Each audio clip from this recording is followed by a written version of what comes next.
नेनेट्स, बर्फ की अनंत धरती के वो रक्षक जिन्होंने प्रकृति को प्रतिद्वंदी नहीं, अपना मार्गदर्शक माना। सदियों से वो आर्कटिक की निर्मम ठंड में जीवन की लौ जलाए हुए हैं। उनका संसार है यामाल प्रायद्वीप, एक ऐसा भूभाग जिसे स्थानीय भाषा में दुनिया का अंत कहा जाता है, पर उनके लिए यही जीवन का केंद्र है। ये वो भूमि है जहां तापमान कई बार -75 डिग्री सेल्सियस से भी नीचे गिर जाता है। साल के अधिकतर महीनों में धरती परमाफ्रॉस्ट की कठोर परत में जमी रहती है।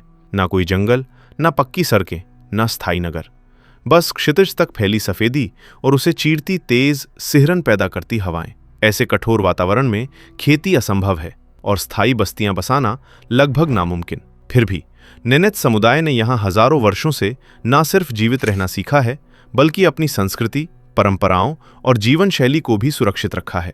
प्रश्न ये नहीं कि यहाँ जीवन कठिन है, प्रश्न ये है कि इतनी प्रतिकूल परिस्थितियों के बीच यहाँ नेनेट्स का जीवन संभव कैसे बना रहा। इस धरती पर गलती की कोई गुंजाइश नहीं है।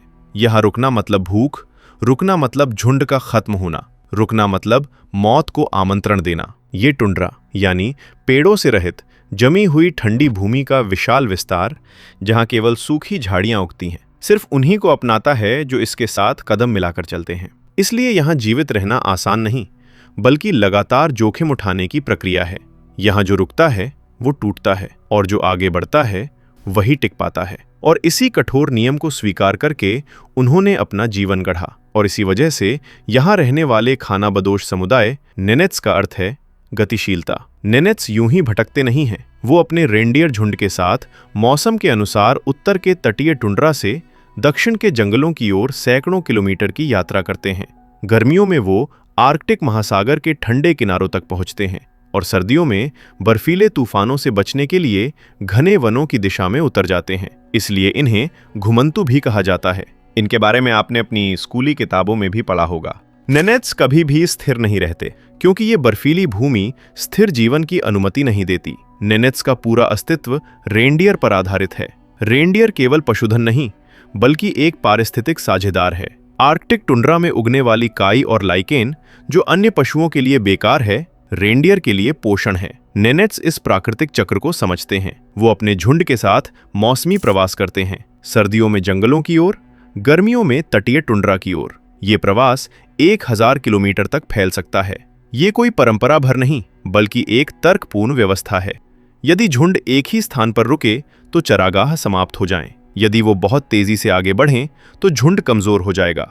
इसलिए गति संतुलित होती है, मौसम, बर्फ की मोटाई और काई की उपलब्धता के अनुसार। ये पारिस्थितिकी की गहरी समझ है जो पीढ़ियों के अनुभव से बनी है। एक कारवां आगे बढ़ रहा है, दर्जनों रेंडियर स्लेज खींच रहे हैं। हर स्लेज पर घर का सामान बंधा है। नेनेट्स का घर, जिसे चुम कहा जाता है, लकड़ी के खंभों और रेंडियर की खाल से बना होता है। ये एक शंकु यानी तंबू के आकार का घर होता है। इसकी संरचना कुछ ऐसी होती है कि वो हवा को काटती नहीं, बल्कि उसे फिसलने देती है। ये डिजाइन वैज्ञानिक दृष्टि से भी उपयुक्त है। कम सतह क्षेत्र, अधिक ऊष्मा संरक्षण, बीच में लोहे का स्टोव, ऊपर धुएं के निकलने का रास्ता। 1 घंटे में घर तैयार, जिसे मिनटों में समेटा जा सकता है।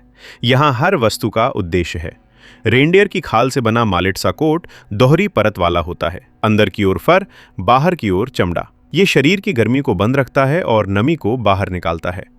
आधुनिक सिंथेटिक जैकेट भी -80 डिग्री में उतनी प्रभावी नहीं होती जितनी ये पारंपरिक पोशाक। बच्चों को बचपन से ही जिम्मेदारी सिखाई जाती है।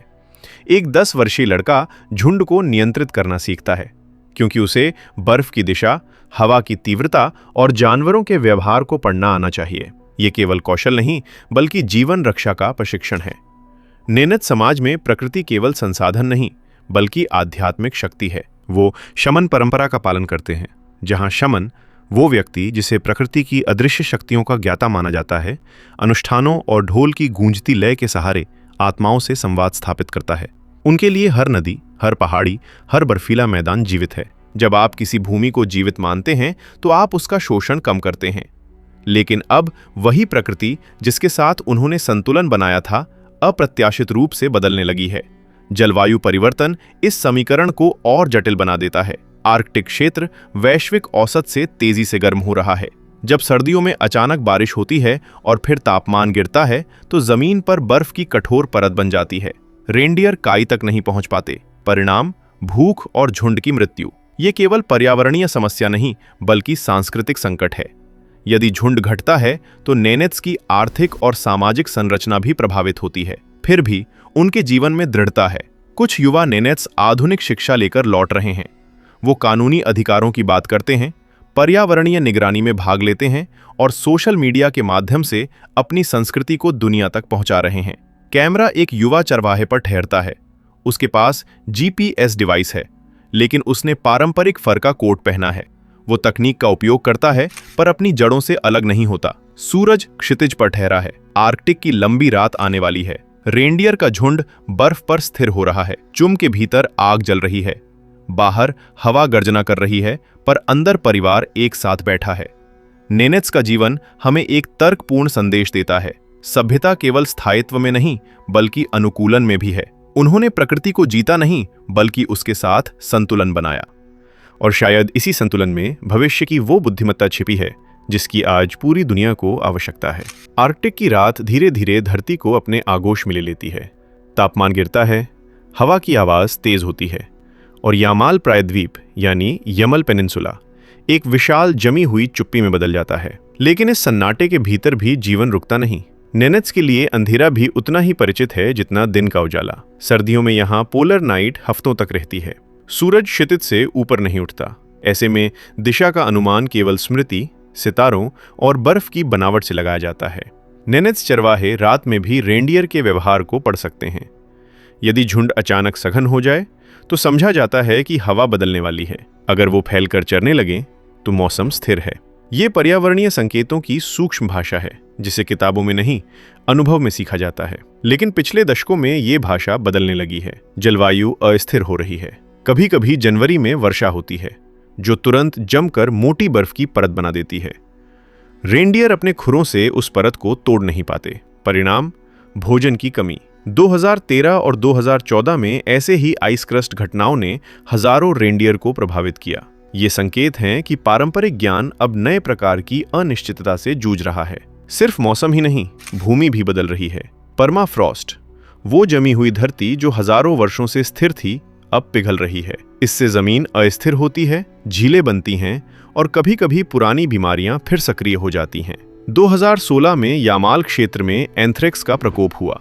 जब पिघलती धरती से बैक्टीरिया बाहर आया, सैकड़ों रेंडियर मरे और समुदाय को आपातकालीन सहायता लेनी पड़ी। इस परिदृश्य में औद्योगिक विस्तार एक और परत जोड़ता है। यामाल विश्व ऊर्जा बाजार में महत्वपूर्ण स्थान रखता है। यहाँ से निकाली गई प्राकृतिक गैस को तरलीकृत कर वैश्विक बाजारों तक भेजा जाता है। विशाल संयंत्र, बंदरगाह और पाइपलाइन नेटवर्क इस बर्फीले क्षेत्र को अंतर्राष्ट्रीय अर्थव्यवस्था से जोड़ते हैं। विकास के समर्थक कहते हैं ये राष्ट्रीय प्रगति है। आलोचक पूछते हैं इसकी कीमत कौन चुकाएगा? नेनेट समुदाय के सामने प्रश्न स्पष्ट है। क्या वो अपने पारंपरिक मार्गों को बचा पाएंगे? जब एक नई सड़क उनके प्रवास पथ को काटती है तो उन्हें वैकल्पिक मार्ग ढूंढना पड़ता है। कभी कभी ये मार्ग लंबा और जोखिमपूर्ण होता है। इससे झुंड की ऊर्जा खर्च होती है और चरवाहों पर अतिरिक्त दबाव पड़ता है। फिर भी ये संघर्ष केवल विरोध का नहीं, संवाद का भी है। कुछ क्षेत्रों में कंपनियों और स्थानीय प्रशासन ने विशेष रेंडियर कॉरिडोर बनाए हैं ताकि झुंड सुरक्षित पार कर सके। मुआवजे और सामाजिक कार्यक्रमों के माध्यम से स्वास्थ्य और शिक्षा सुविधाएं बढ़ाई गई हैं। लेकिन वास्तविक संतुलन तभी संभव है जब नीति निर्माण में नेनेट्स की आवाज बराबरी से सुनी जाए। नई पीढ़ी इस बदलाव का केंद्र है। कई युवा उच्च शिक्षा लेकर लौट रहे हैं। वो कानून, पर्यावरण विज्ञान और मीडिया के माध्यम से अपने समुदाय का प्रतिनिधित्व कर रहे हैं। सोशल मीडिया प्लेटफॉर्म पर वो अपने दैनिक जीवन की झलक दिखाते हैं। रेंडियर रेस, पारंपरिक गीत और बर्फीली यात्राएं। इससे उनकी संस्कृति विश्व स्तर पर दिखाई देने लगी है। एक दृश्य में एक किशोर चरवाहा ड्रोन से अपने झुंड की निगरानी कर रहा है। उसके पास सैटेलाइट फोन है जिससे वो दूरस्थ क्षेत्र से भी संपर्क कर सकता है। तकनीक अब शत्रु नहीं बल्कि उपकरण है, बशर्ते उसका उपयोग समुदाय के हित में हो। नेनेट समाज में सामुदायिक सहयोग केंद्रीय तत्व है। यदि किसी परिवार का झुंड कम हो जाए तो अन्य परिवार सहायता करते हैं। विवाह, उत्सव और रेंडियर प्रतियोगिताएं सामाजिक एकता को मजबूत करती हैं। इन आयोजनों में रंगीन परिधान, पारंपरिक संगीत और घुड़दौड़ जैसी प्रतियोगिताएं होती हैं। कठोर जीवन के बीच ये उत्सव संतुलन और आशा का प्रतीक हैं। भाषा भी उनकी पहचान का स्तंभ है। नेनेट्स भाषा, जो सामोयेडिक परिवार से संबंधित है, केवल संवाद का माध्यम नहीं बल्कि ज्ञान का भंडार है। इसमें बर्फ और मौसम के लिए दर्जनों शब्द हैं। हर शब्द एक विशिष्ट स्थिति का वर्णन करता है। जब भाषा कमजोर होती है तो वह ज्ञान भी खतरे में पड़ता है। रात के आकाश में ऑरोरा बोरेलिस की रोशनी लहराती है। हरे और बैंगनी रंग बर्फ पर चमकते हैं। चुम के भीतर आग की गर्मी और बाहर आर्कटिक की ठंड। यही दो ध्रुव उनके जीवन को परिभाषित करते हैं। नेनेट्स हमें एक बुनियादी प्रश्न के सामने खड़ा करते हैं। क्या आधुनिक विकास और पारंपरिक जीवन साथ चल सकते हैं? क्या ऊर्जा की वैश्विक मांग उस सांस्कृतिक विरासत से बड़ी है जो हजारों वर्षों में बनी है? ये कहानी केवल साइबेरिया की नहीं बल्कि हमारी साझा पृथ्वी की है। जब हम कार में ईंधन भरते हैं, जब हम ऊर्जा का उपयोग करते हैं, तो कहीं ना कहीं उसका संबंध उन दूरस्थ मैदानों से भी जुड़ता है जहां एक रेंडियर झुंड बर्फ पर आगे बढ़ रहा है। अब आपसे एक सवाल, क्या नेनेट्स की बर्फ से जुड़ी जीवन शैली हमें सिखाती है कि असली ताकत प्रकृति से लड़ने में नहीं बल्कि उसके साथ चलने में है? अपनी सोच कमेंट में जरूर लिखें। अगर ये डॉक्यूमेंट्री आपको सोचने पर मजबूर करती है तो वीडियो को लाइक करें, दोस्तों के साथ शेयर करें और ऐसी ही और वीडियोस के लिए हमारे चैनल फैक्टॉइड फैक्ट्स को सब्सक्राइब करके बेल नोटिफिकेशन को भी ऑल पर सेट कर लें।